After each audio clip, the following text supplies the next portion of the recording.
Here guys, in this video I will show you how to search people on Snapchat. Yeah, as you know, this is so simple process.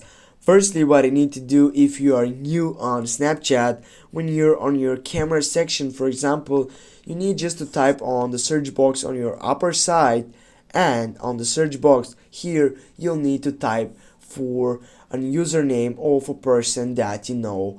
For example, we'll go with this person, and as you can see it is my friend. But if I go on the search box and type for this section, and as you can see there are many users which are related to that username that I have typed on the search box.